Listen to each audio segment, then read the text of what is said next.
मी जिवाजीराव शिंदे महाविद्यालय श्रीगोंदा इथे ज्युनियर विभागामध्ये शिक्षणशास्त्र विषयाचं अध्यापन करतो।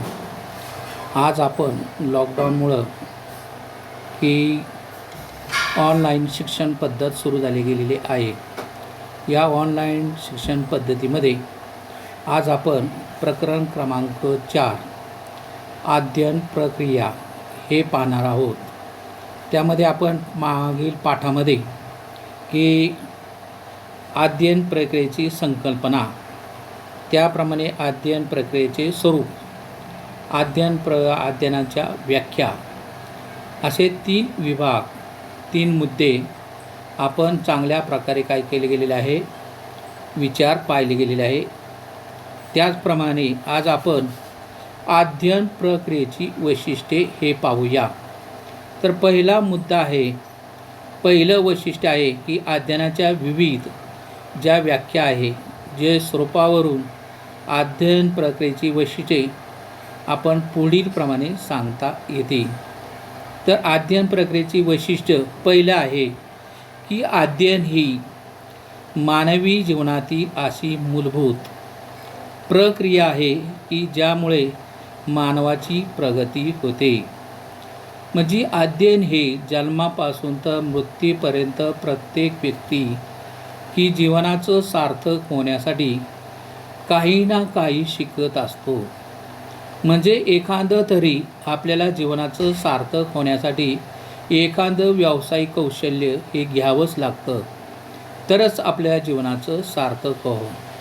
मग अध्ययन करताना की जीवनामध्ये काय केलं गेलं की पहिले आहे की आधी आपल्याला जे डोळे आहेत ते डोळ्यांनी चांगल्या प्रकारे की संजयासारखं आपल्याला जगामधलं की चांगले वाचन कौशल्य केलं गेलं पाहिजे। अगोदर आपण काय करू की लेखन कौशल्य पाहू। लेखन कौशल्याचा सारखा सराव झाल्यानंतर आपल्याला काय होईल की मुळाक्षरे, बाराखडी, हे उजळणी हे चांगल्या प्रकारे अवगत झाल्यानंतर सारखा सराव झाल्यानंतर आपल्याला काय होतं की चांगल्या प्रकारे की लेखन कौशल्य सुधारत असतं। लेखन कौशल्य हे की आपला काय की अलंकार आहे, दागिना आहे। मग आपलं हस्ताक्षर जर सुंदर असेल तर आपण चांगल्या प्रकारे काय करतो की ज्ञानप्राप्तीसाठी आपण धडपड करतो। मग ज्ञानप्राप्ती धडपड करत असताना आपण काय करतो की ज्ञानप्राप्ती वाचन कौशल्यावर जास्त भर दिला गेला पाहिजे। मग वाचन कौशल्याच्या अगोदर जे कर्णपटल आहे, मग कर्णपटलामध्ये की जन्माला आल्यापासून भूतलावर प्रवेश केल्यानंतर कर्णपटल हे सर्वात महत्त्वाचा की गाभा आहे, मुख्य घटक आहे। म्हणजे जन्माला आल्यानंतर आपण ज्ञानेंद्रियाद्वारे कर्णपटलाद्वारे आपण ध्वनी काय करतो की संचयन करतो, आणि संचयन केलेली ध्वनी आपण केलेली ध्वनी कालांतराने की आपलं जसं वय वाढत जातं आणि वय वाढत गेल्यानंतर आपले जे मुख आहे, आपले जे ओठ आहे, ते ओठ काय होतात की एकमेकाला स्पर्श करतात, आणि त्या स्पर्शामधून एखादी काय होतं की ध्वनी पडते, आणि ध्वनी सर्वात अगोदर मम शब्द बाहेर पडतो। आणि मम शब्द बाहेर पडल्यानंतर जी माता आहे, कारण बालकाचा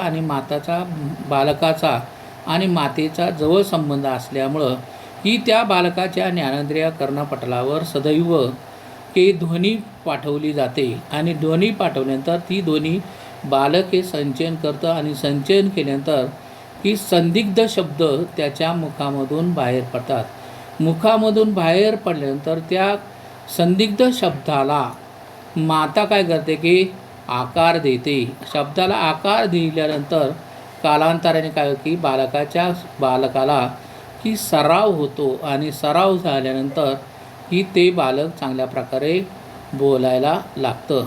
मग जसं बालक हे वाढत जातं, अगोदर काय होतं की बालक अगोदर पालतं, उठतं, पावतं हे होतं। म्हणजे बालक हा काही ना काही शिकत असतो। मग अगोदर पालतं पडणे, रांगणे, उभं राहणे, मग नंतर काय होतं की उभं राहण्याचा प्रयत्न करणे, पडणे, म्हणजे बालक काही ना काही काय करतो शिकत असतो। मग त्यासाठी काय केलं पाहिजे की आपले डोळे चांगले असले गेले पाहिजे, आपलं कान चांगला कर्णपटल चांगलं पाहिजे. त्याप्रमाणे जिव्हा आहे, तोंड आहे, ह्या तोंडामध्ये जी जिव्हा आहे त्याने चांगल्या प्रकारे डोळे, कान आणि जिव्हा हे सगळ्यात 3 घटक महत्त्वाचे आहे. आणि या 3 घटकामध्ये आपल्याला जर चांगल्या प्रकारे जर वाचन करायचं असेल, स्पष्टपणे वाचन कौशल्य करायचं असेल, तर आपल्या मनातल्या मनात जर वाचन केलं गेलं तर आपल्याला चांगल्या प्रकारे की अगोदर काय होणार नाही की ज्ञानप्राप्ती होणार नाही. त्यासाठी काय होतं की जिभेलासुद्धा की वेग दिला गेला पाहिजे, त्या जिभेलासुद्धा सराव झाला गेला पाहिजे.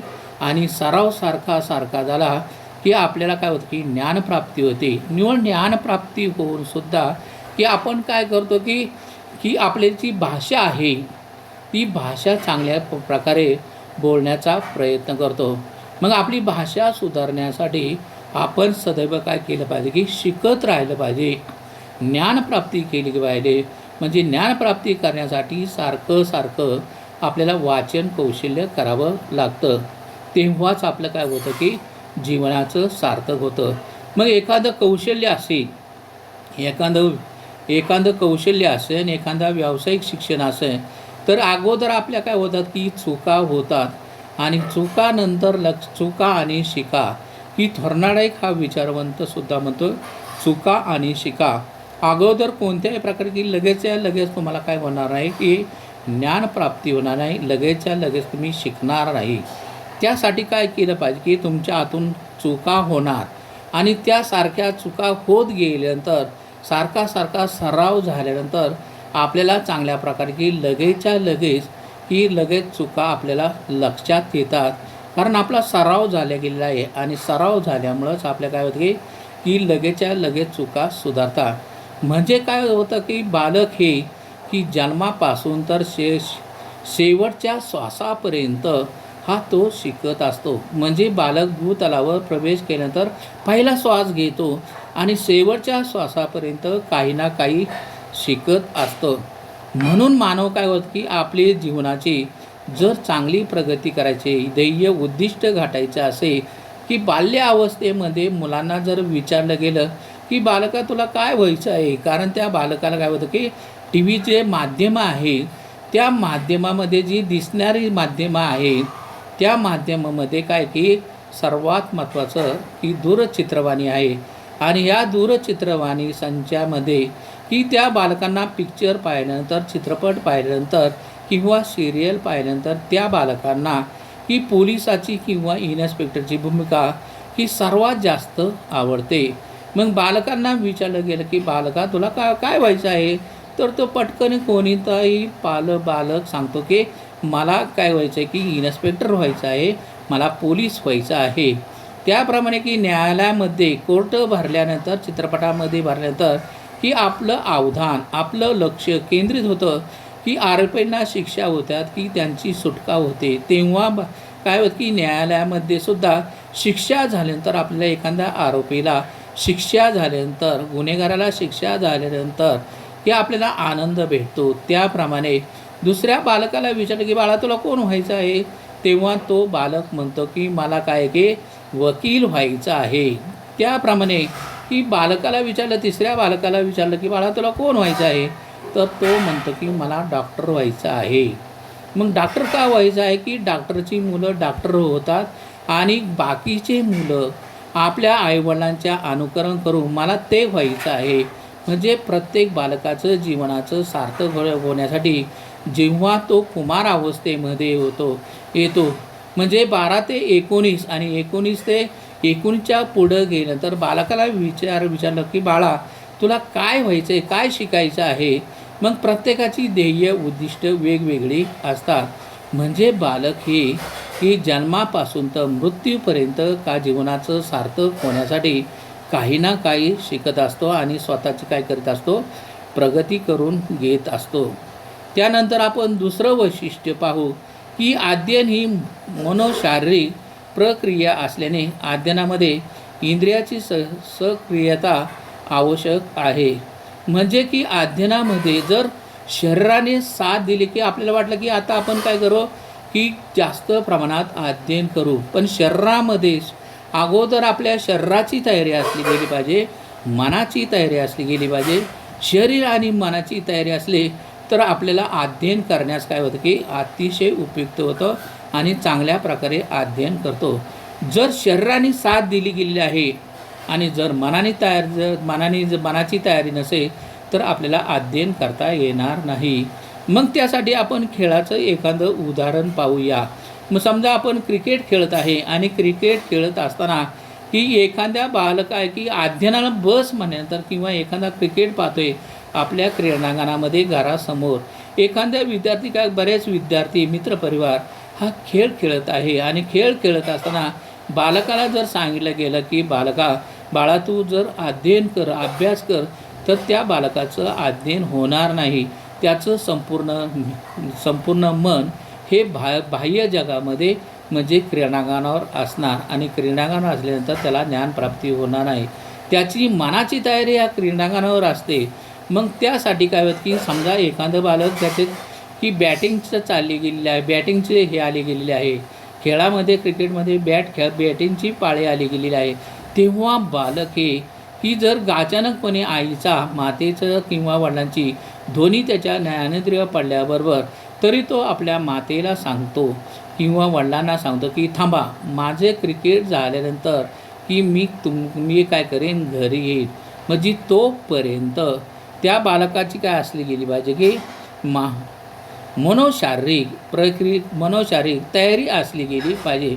म्हणजे कोणतेही काम करत असताना मनाची व शरीराची सुद्धा तयारी असली गेली पाहिजे. मनाची आणि शरीराची जर तयारी असेल तर ती मुलं काय होतात की चांगल्या प्रकारे अध्ययनावर यश मिळतात किंवा कोणतेही ध्येय उद्दिष्ट गाठण्याचा प्रयत्न करत असतात. त्याप्रमाणे आपण तिसरं की वैशिष्ट्य पाहू. अध्ययन ही निरंतर चालणारी प्रक्रिया आहे. की निरंतर म्हणजे काय, तर निरंतर म्हणजे जन्मापासून तर शेवटपर्यंत प्रत्येक व्यक्ती काय करतो की अध्ययन करतो, काही ना काही शिकतच असतो. नंतर चौथं मुद्दे पाहूया.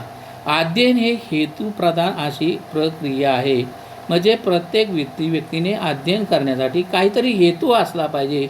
त्या हेतूमध्ये जीवनाचं सार्थक झालं गेलं पाहिजे. काहीतरी उद्दिष्ट साध्य करण्यासाठी प्रत्येक व्यक्ती काय करतो की धडपड करतो. म्हणजे अध्ययन ही हेतुप्रभाव अशी प्रक्रिया आहे. त्यानंतर अध्ययनाचे निश्चित क्रमबद्धता असते. म्हणजे अध्ययन करताना काय होतं की मनाची आणि शरीराची जर एकदा तयारी झाल्यानंतर तो क्रमाक्रमाने काय करतो की अध्ययन करत असतो. म्हणजे एखाद्या वेळेस अध्ययन करत असताना की आपण इंग्रजीचं अध्ययन करताना, अभ्यास करताना की एक पॅराग्राफ वाचल्यानंतर की आपल्या डोळ्याला लगेच काय होतं की थकवा येतो. मग त्यासाठी काय केलं पाहिजे की अगोदर सोप्याकडून कठीणाकडं हे अध्ययन गेलं पाहिजे.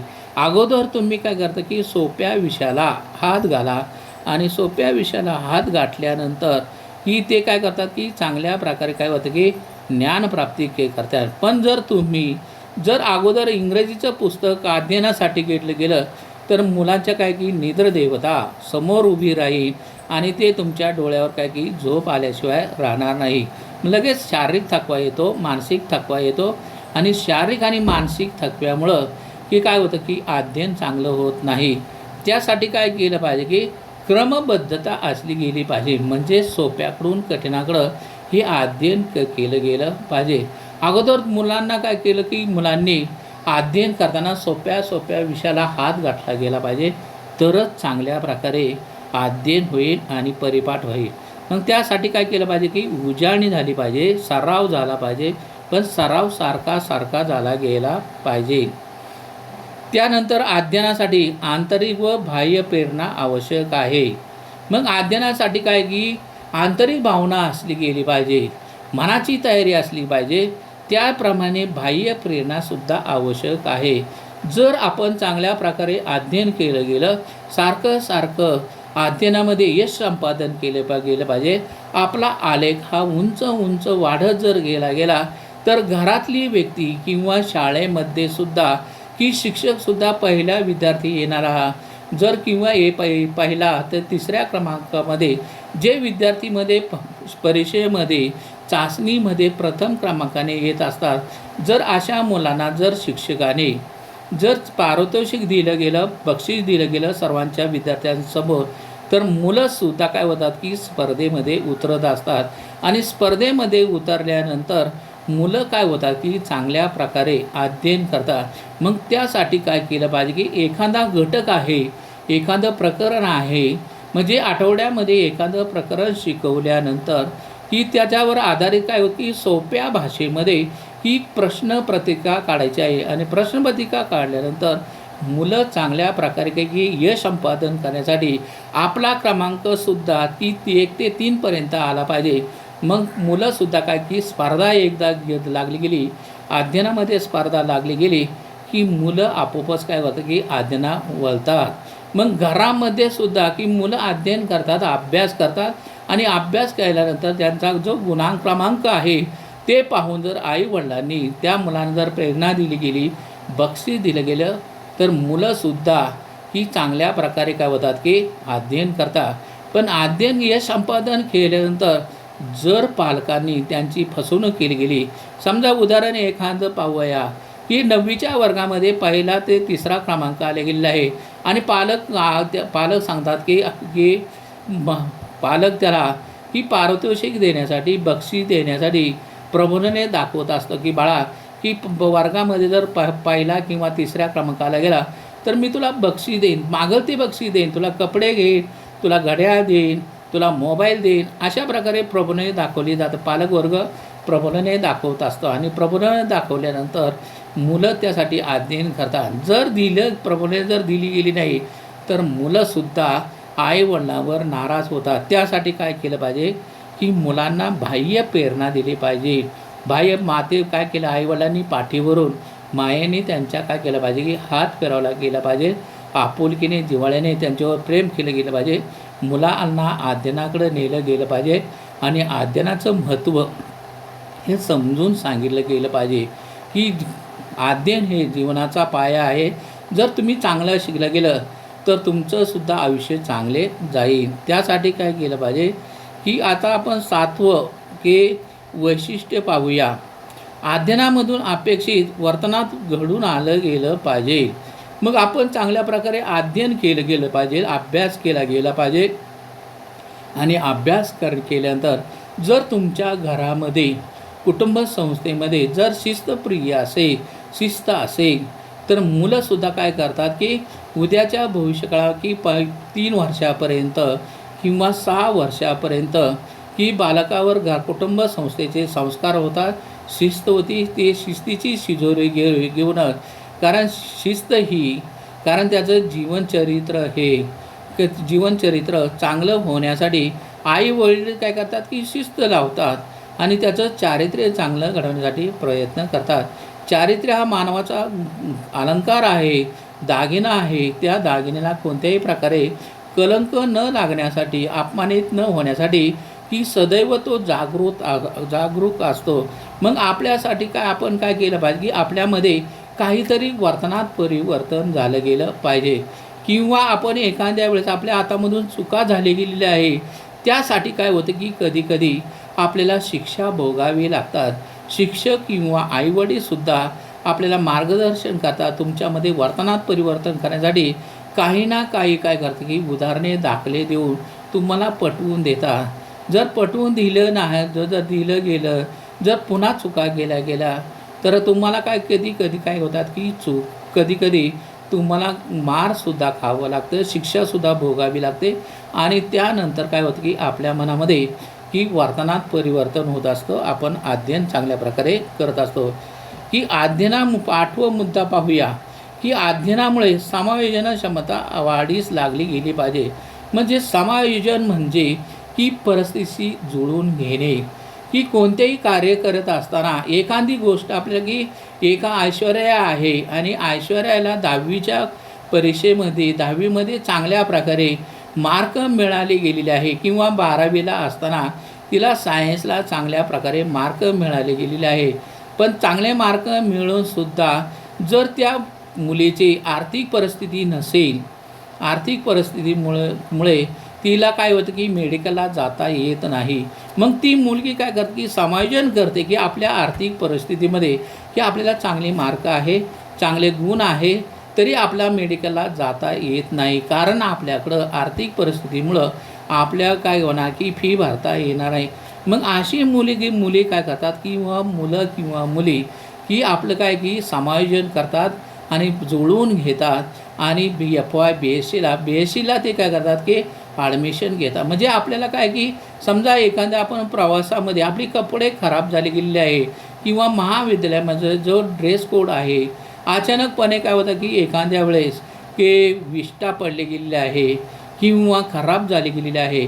मग त्यावेळेस काय केलं पाहिजे की आपल्यासुद्धा की समायोजन केलं गेलं पाहिजे की आपण दुसरी कपडे घालून ज्ञानप्राप्तीसाठी येण्यासाठी की सर काय झाले की येता येता माझी कपडे खराब झाली की मी दुसऱ्याची कपडे घातलेली आहे, माझी स्वारी मागायची आणि स्वारी मागलं तर सर्व माफ होत असतं आणि चांगल्या प्रकारे आपण अध्ययनास प्रवृत्त होण्यासाठी प्रयत्न करत असतो. त्याप्रमाणे सराव व सातत्य यामुळे अध्ययनाचे दृढीकरण होते. म्हणजे कोणतेही अध्ययन करताना शिकताना काय केलं पाहिजे की सारखा सराव झाला गेला पाहिजे, सातत्य आलं गेलं पाहिजे. सातत्य आल्यानंतर काय होतं की उदाहरण आपण पाहूया की परीक्षा जोपर्यंत परीक्षा येत नाही तोपर्यंत मुलं काय होतात की अध्ययन करत नाही, अभ्यास करत नाही. पण जसजशी परीक्षा जवळ आल्यानंतर जर मुलांना सांगितलं की बाळा आता तुम्ही काय करा, अध्ययन करू नका, तर मुलं उलट म्हणतात की नाही आम्हाला अध्ययन केलं पाहिजे, अभ्यास केला गेला पाहिजे.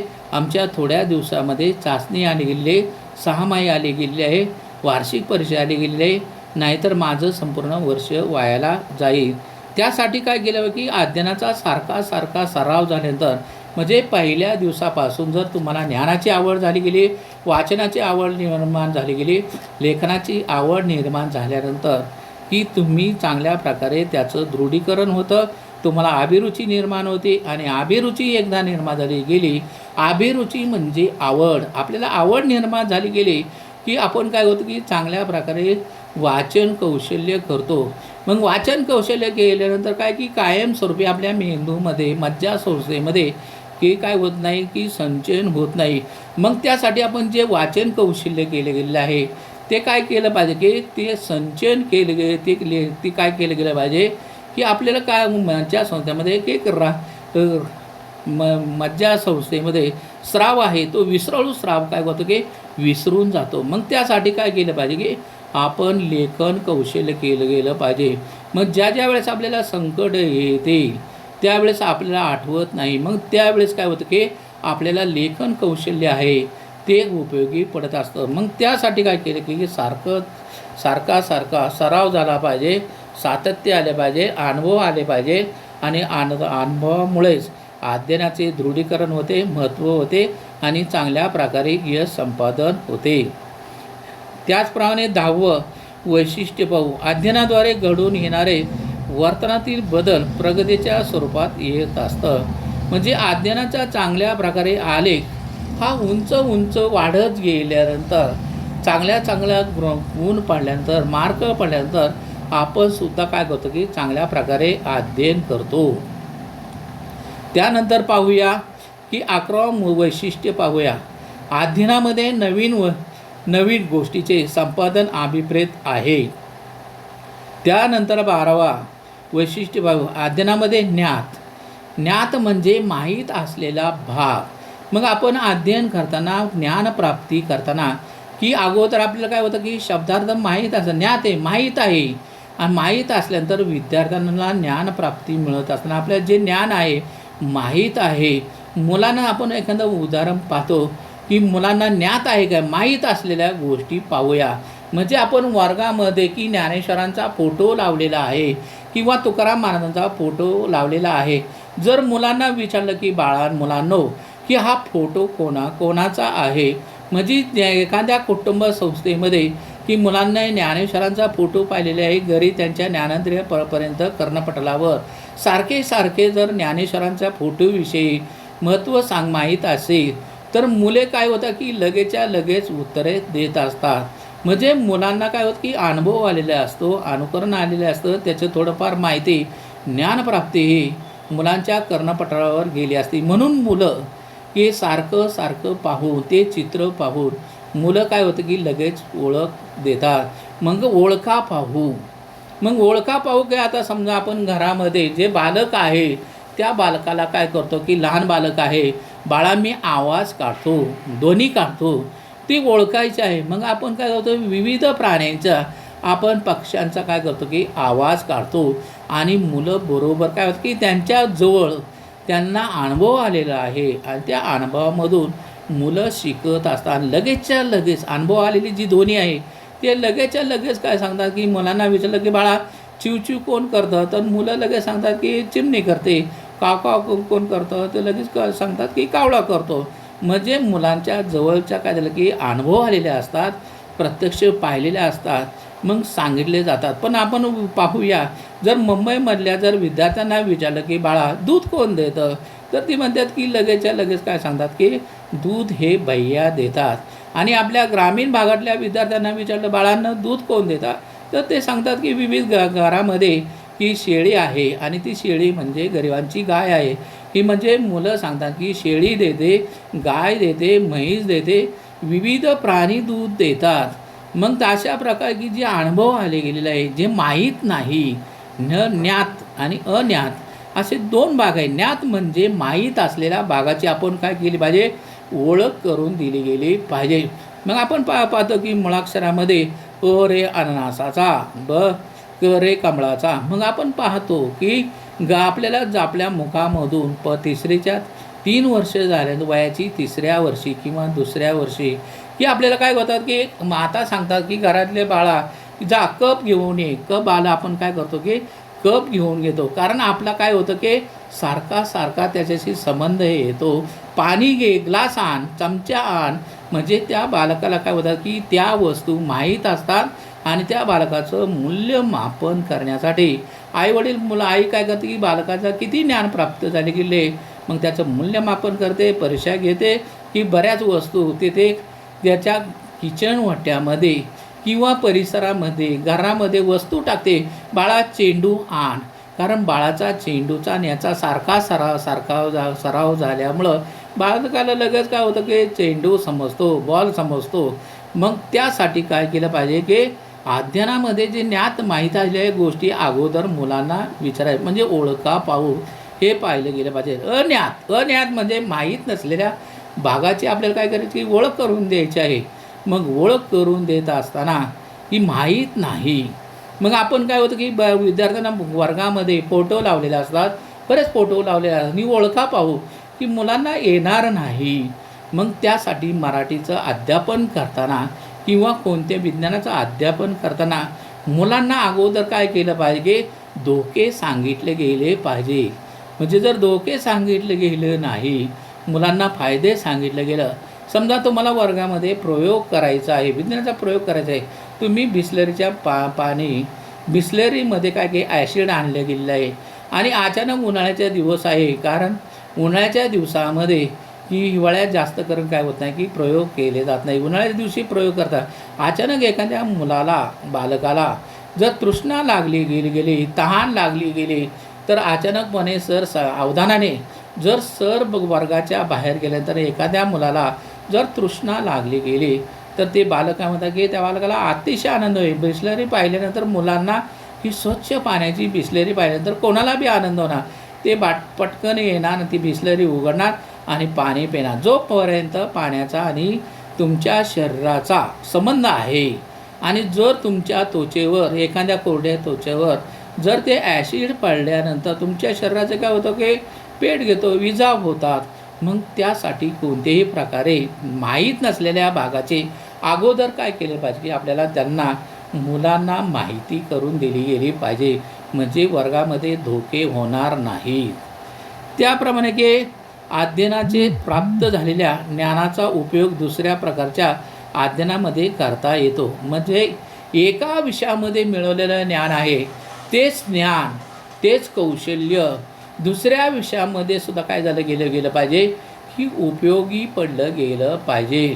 म्हणजे मराठी विषयामधले जे शब्दार्थ आहे ते शब्दार्थसुद्धा काय होतात की कधीकधी संस्कृत भाषेमध्ये येत असतात आणि संस्कृत भाषेमधले जे शब्दार्थ आहे ते सुद्धा कधी काय होतात की ही आपलं मराठी भाषेला सुद्धा उपयोगी होतात किंवा संस्कृत भाषेतले सुद्धा शब्दार्थ हे मराठी भाषेला उपयोगी होतात किंवा संस्कृत भाषेला सुद्धा उपयोगी पडत असतात। मग त्यासाठी काय केलं पाहिजे की ज्ञानाचा दुसऱ्या विषयामध्ये उपयोग केला गेला पाहिजे किंवा आपल्या हाताची जी बोटं आहे ती जेवणासाठी की उपयोगी पडतात, पण तीच बोटं की चांगल्या कर्मासाठी, सत्कर्मासाठी, चांगल्या ज्ञानप्राप्तीसाठी, लिखाण कौशल्यासाठी कोणतेही काम करताना काय की पाचही बोटं एकत्र येतात आणि आपल्याला काय होतात की मदत करतात। त्यासाठी एका विषयामधलं मिळवलेलं ज्ञान दुसऱ्या विषयामध्ये उपयोगी पडलं जातं। अध्ययनामुळे आकलन होण्यास मदत होते। मग अध्ययन केल्यानंतर, अभ्यास केल्यानंतर आपल्याला चांगल्या प्रकारे काय होतं की ज्ञानप्राप्ती होतं आणि आपल्याला चांगल्या प्रकारे आपला आलेख उंच उंच वाढत जातो। धन्यवाद।